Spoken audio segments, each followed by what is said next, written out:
Asimismo, este joven de 15 años está internado en terapia intensiva del Hospital Central del IPS con pronóstico reservado, pero según los médicos está estable. Él sufrió asfixia por inmersión al agua y los padres reclaman que no se les haya avisado de inmediato de esta situación tan grave. Mauricio Durán tiene más detalles sobre el tema. Adelante, Mauricio. Es así, compañeros, y nos encontramos actualmente frente al Hospital Central del IPS. En una de estas habitaciones se encuentra actualmente con un coma inducido Domingo Elías Escobar, un joven de 15 años que el día de ayer quedó privado de oxígeno por más de un minuto al ingresar a una pileta sin saber nadar en una quinta en San Lorenzo. Posteriormente fue rescatado por sus compañeros y trasladado primero al hospital de Acostañú y después aquí al hospital del IPS, donde se encuentra con pronóstico reservado. Desde ayer los padres de este joven conversaron con nosotros y nos comentaron que ellos sabían de esta actividad organizada por los alumnos del área de mecánica automotriz y que dejaron que su hijo se vaya a esta actividad, ya que iba a ir con algunos profesores que ellos consideraban responsables. ¿Qué es lo que dijeron o qué fue lo que ocurrió según la versión de los padres y también del hermano de Domingo Elías que se encontraba en el lugar? Es esto lo que mencionaron. ¿Y qué pasa? Nosotros llegamos al hospital y encontramos todo ya entubado, ya con coma inducido. Nos dijo la doctora, no, está muy mal su hijo. Está grave, que perdió mucho tiempo sin oxígeno.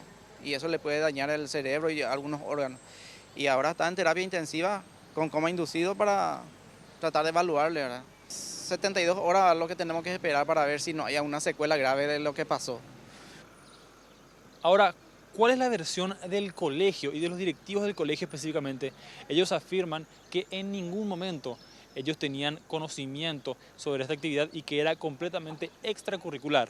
De hecho, el mismo director de la institución afirmó que si la situación ocurrió a las 10 de la mañana, él recién se enteró a las 17 horas, es decir, a las 5 de la tarde. Y fue ahí donde también él intentó comunicarse con los padres para saber la situación en la cual se encontraba. Uno de los alumnos del tercero, que fue organizador de esta actividad, también conversó con nosotros y esto fue lo que dijo. Porque fue una actividad extrainstitucional, porque si se realizaba dentro de la institución o una actividad institucional, tienen que tener los permisos correspondientes, como establece el Ministerio de Educación y Cultura. En este caso yo ni siquiera estaba enterado de esa actividad como director de la institución. Organizamos los alumnos, para aclarar, no fueron los docentes ni directivos. Organizamos un pequeño evento, excursión como le llamaron, escuché en los medios.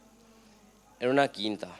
Estuvimos ahí, los profesores en un principio no iban a ir, pero como somos el tercer año, o sea, estaban primero, segundo y tercer año, y estuvimos insistiéndole a los profes que vayan porque ya se nos iba el año.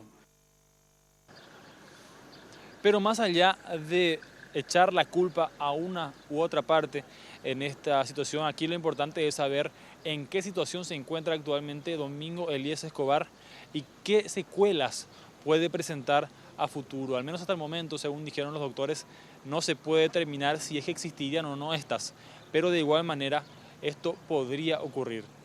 ¿Cuáles son estas consecuencias? Es lo que vamos a escuchar a continuación. Para el cerebro es fundamental el oxígeno y la glucosa, ¿sí? O sea, esos son los alimentos básicos del cerebro.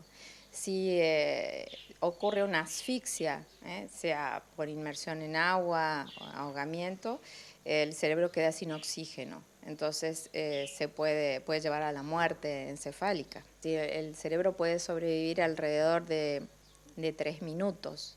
Después de eso ya se puede desencadenar una muerte encefálica. Todo depende de cada persona, ¿sí? Del tiempo que estuvo en hipoxia y a veces lo que va a favor es la edad joven. En un cerebro joven puede tener mejor respuesta, pero eso no podemos saberlo, ¿sí? Es decir, hay que ir viendo la evolución del paciente. A partir de ahora se llevarán a cabo varias tomografías y estudios a Domingo Elías Escobar para saber también su evolución y determinar si es que tendría o no algún tipo de secuelas. Por supuesto, esperamos que esto no sea así. Por el momento es todo, compañeros. Volvemos a estudios.